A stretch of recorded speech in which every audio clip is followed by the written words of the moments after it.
Good morning student. आज हम ध्वनि के अंतर्गत तरंग से संबंधित कुछ परिभाषित शब्द के बारे में जानेंगे और उसके अर्थ को समझने का प्रयास करेंगे। तो आइए चलते हैं तरंग से संबंधित कुछ परिभाषित शब्द के बारे में। तो सबसे पहले आता है आपका तरंग दैर्घ्य, है ना। कौन सा आता है आपका तरंग दैर्घ्य के बारे में। दो क्रमागत संपीड़नों अथवा विरलनों के बीच की जो दूरी होती है ना, उसे ही हम क्या कहते हैं, तरंग दैर्घ्य जो है कहते हैं। जैसे कि आप देखेंगे ये एक तरंग दैर्घ्य यहाँ पर आपको दर्शाया गया है ना। तो यहाँ पर देखेंगे कि किसी माध्यम में ना जब कोई तरंग जो है मतलब क्या होता है उत्पन्न होता है, तो तरंग आप लोगों ने देखे होंगे एक सर्पिलाकार में, है ना, क्या होता है ये तरंगित होते हैं या आगे की ओर बढ़ते हैं, यानी कि ऊपर नीचे एक लहर की भांति, है ना, क्या करते हैं एक मतलब रेखा का निर्माण जो है करते हैं। तो यहाँ पर देखेंगे मान लीजिए ये कोई एक माध्यम है ना, समतल माध्यम, तो यहाँ से जब विक्षोभ जब उत्पन्न होता है तो तरंग जो है ना इस प्रकार से मतलब क्या करता है, तरंग का निर्माण जो है करता है। तो यहाँ पर आप देखेंगे कि अपनी माध्य स्थिति से, यानी कि मूल स्थिति से क्या होगा ये कुछ ऊपर की ओर, है ना, क्या होता है ये ऊपर उठता है ना। तो ये वाला जो भाग जो होता है ना, ये क्या कहलाता है आपका श्रृंग कहलाता है। क्या कहलाता है आपका श्रृंग कहलाता है। और अपनी माध्य स्थिति के नीचे की ओर, है ना, जो होता है ना, इसको क्या कहते हैं आपका गर्त कहते हैं। क्या कहते हैं आपका गर्त कहते हैं, है ना। तो ये दो तरंगों के मध्य में, है ना, यानी कि ये वाला जो भाग होता है इनके बीच की दूरी, है ना, दो श्रृंगों की दूरी और दो गर्तों की बीच की दूरी को ही हम क्या कहते हैं आपका तरंग दैर्घ्य जो है कहते हैं। ठीक है, परिभाषा एक बार और सुन लीजिए। दो क्रमागत संपीड़न अथवा विरलों यानी श्रृंग और गर्त की जो बीच की दूरी होती है उसे ही हम क्या कहते हैं आपका तरंग दैर्घ्य जो है कहते हैं। तो यहाँ पर आप देख लीजिए ये तो आपका श्रृंग है और दोनों की बीच की दूरी, उसी प्रकार से नीचे की ओर को क्या बोलते हैं गर्त बोलते हैं। तो दोनों गर्तों की बीच की दूरी, है ना, को ही क्या कहते हैं आपका तरंग दैर्घ्य जो है कहा जाता है। इसका SI जो मात्रक होता है वो क्या होता है आपका मीटर होता है ना। आपको ध्यान रखना है इसका SI जो मात्रक जो होता है आपका क्या होता है मीटर होता है। ठीक है, और इसे, है ना, हम किससे दर्शाते हैं, लैम्डा से, है ना। क्या है आपका ये लैम्डा से इसको क्या करते हैं आपका प्रदर्शित जो है करते हैं। दूसरा हम परिभाषा के रूप में देखेंगे आयाम के बारे में। जब ध्वनि तरंगे वायु में गमन करती है तब वायु के कण जो है क्या होते हैं दोलायमान होते हैं, है ना। जब कोई ध्वनि तरंगे जो है क्या होती है वायु में गति करती है ना, तब वायु के कण भी उसके साथ में क्या होते हैं दोलायमान होते हैं या फिर दोलन गति जो है करते हैं, जिससे संपीड़न और विरलन क्षेत्र का निर्माण होता है। क्या होता है आपका, यानी श्रृंग और गर्त का निर्माण जो है होता है। परिणाम स्वरूप किसी क्षेत्र का, है ना, वायु घनत्व सामान्य से अधिक होकर के उच्चतम स्तर एवं निम्नतम स्तर के मध्य में, है ना, एक क्या होता है आपका मतलब घटाव और बढ़ाव होता है ना। यानी कि अगर मान लीजिए घनत्व अधिक है ना, तो क्या होगा आपका उच्चतम स्तर पर, और घनत्व कम है तो वो क्या होगा निम्न स्तर पर, यानी कि मान जो है क्या होता है आपका घटता और बढ़ता रहता है। ध्वनि तरंग के कारण से, है ना, माध्यम में मूल स्थिति में क्या होता है उतार चढ़ाव, है ना, मान जो है क्या कहलाता है आपका तरंग का आयाम जो है कहलाता है। एक बार और रिपीट कर देती हूँ। ध्वनि तरंग, है ना, के कारण से माध्यम के घनत्व में मूल स्थिति में क्या होता है उतार चढ़ाव का मान, है ना, तरंग का आयाम जो है कहलाता है। जितनी ऊंची तथा तीव्र, है ना, वो उतना ही क्या होगा माध्यम के घनत्व में क्या होता है उतार चढ़ाव जो है होता है। अर्थात कहने का मतलब ये है कि उतना अधिक तरंग का आयाम होता है, और इसे हम जो आयाम जो होता है ना A अल्फाबेट से या A अक्षर से इसको क्या करते हैं निरूपित जो है करते हैं या फिर दर्शाते हैं। आइए हम इसे चित्र के माध्यम से देखते हैं। यह जो ग्राफ है ना, घनत्व और दूरी के मध्य में है ना तरंग का आयाम जो है प्रदर्शित जो है किया गया है। तो यहाँ पर देखेंगे ये ऊपर वाला जो भाग होता है क्या कहलाता है, आपका घनत्व होता है ना। तो यहाँ पर देखेंगे ये आपका क्या है, आपका माध्य स्थिति होता है। तो तरंग जब उत्पन्न होता है तो अपने माध्य स्थिति के दोनों ओर क्या करते हैं, गति करते हैं। तो हम क्या पढ़ रहे हैं यहाँ पर, आयाम है ना। जब ध्वनि तरंगे जो है वायु में जब उत्पन्न होती है तो वायु के कण भी साथ में क्या होते हैं, आपका दोलायमान जो है होते हैं, फिर अपने माध्य स्थिति के दोनों ओर क्या करते हैं, गति जो है करते हैं। इस प्रकार से आपका क्या करते हैं, ये जो श्रृंग और गर्त का निर्माण जो है करते हैं। यहाँ पर देखेंगे कि जब श्रृंग का जब निर्माण होता है ना, यहाँ पर देखेंगे ये आपका श्रृंग का निर्माण हो रहा है ना, ये क्या आपका श्रृंग है। तो यहाँ पर देखेंगे कि माध्य स्थिति से लेकर जहां तक मतलब क्या होता है श्रृंग का निर्माण होता है ना, उस भाग को हम क्या कहते हैं, आपका तरंग का आयाम जो है कहते हैं। ठीक है, क्या हो रखा, माध्य स्थिति से है ना ऊपर की ओर है ना श्रृंग का जो निर्माण होता है ना, ये बीच की जो दूरी होती है ना, ये क्या कहलाता है, आपका तरंग का आयाम जो है कहलाता है।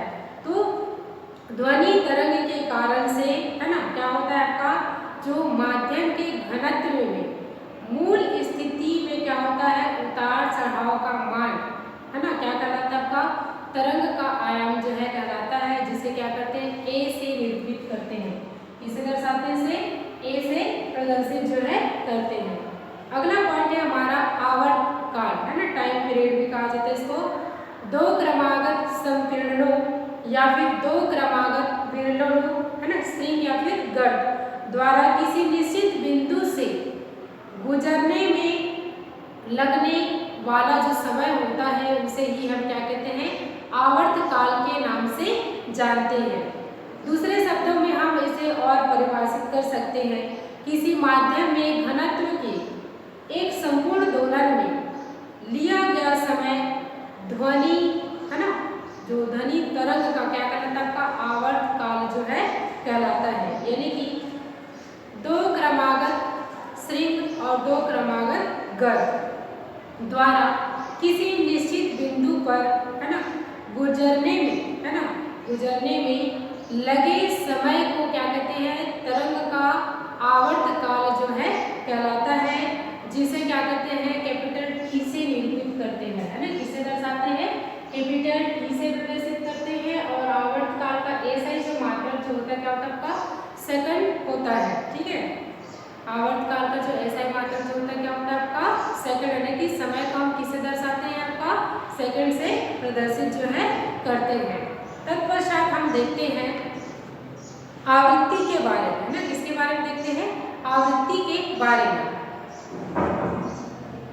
जब किसी माध्यम में है ना, जब किसी माध्यम में क्या होती है, ध्वनि जब संचरित होती है तो माध्यम का घनत्व किसी अधिकतम तथा न्यूनतम मान के बीच में क्या होता है, आपका बदलाव होता है, यानी कि बदलता है।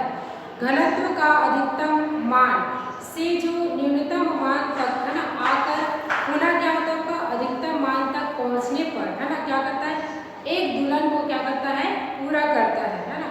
यानी कि आवृत्ति का मतलब होता है पुनरावृत्ति है ना, क्या होता है आपका पुनरावृत्ति। जब कोई तरंग जो है ना क्या करता है, आपका किसी एक निश्चित दूरी को है ना पुनः तय करता है ना, या उसकी दोबारा आवृत्ति करता है ना, तब उसे ही हम क्या कहते हैं, आपका फ्रीक्वेंसी या फिर आवृत्ति जो है कहलाता है। तो इसे हम एक परिभाषा के रूप में परिभाषित कर सकते हैं।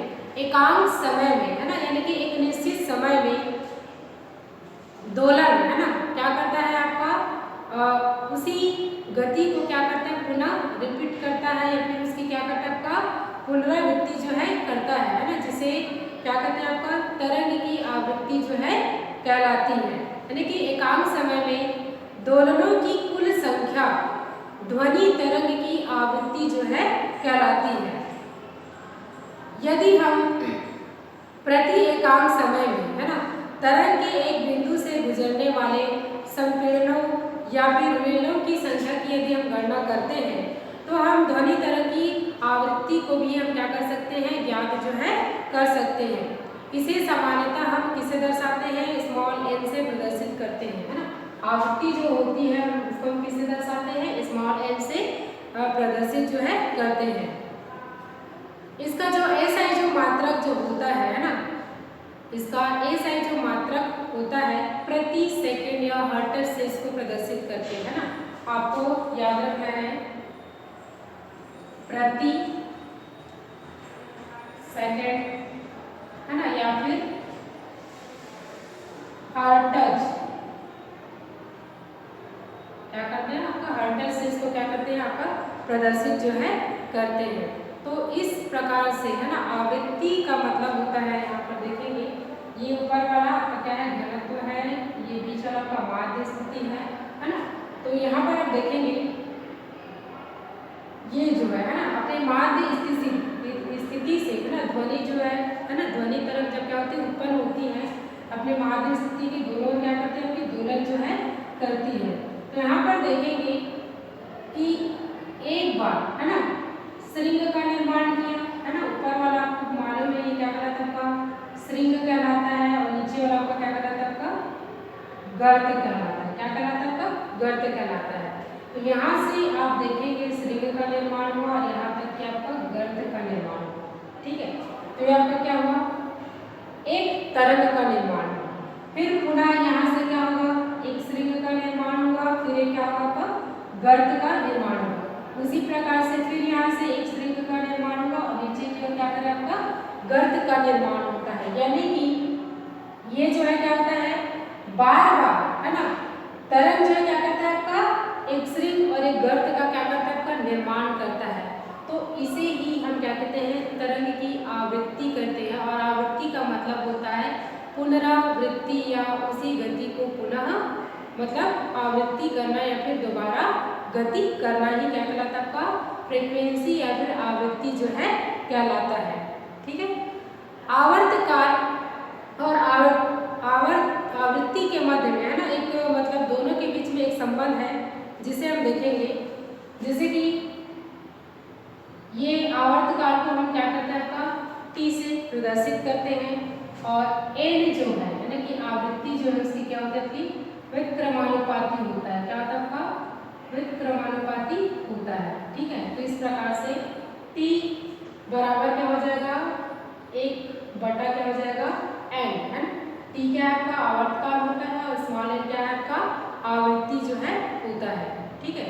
तो इस प्रकार से हम इसको ऐसा भी प्रदर्शित जो कर सकते हैं, स्मॉल एक बराबर हो जाएगा 1/t से, है ना। तो इन दोनों के मध्य में, है ना, ये आपका क्या होता है संबंध जो है होता है, यानी कि आवृत्ति और आवर्तकाल के मध्य में संबंध, है ना। तो इस प्रकार से, है ना, जो आपका ध्वनि तरंग से संबंधित कुछ परिभाषा के रूप में जो शब्द जो प्रयुक्त किए जाते हैं, तो ये मुख्य रूप से ये 4 हैं, जिसमें से आपका क्या था तरंग है, आयाम, आवर्तकाल और आवृत्ति के बारे में। धन्यवाद।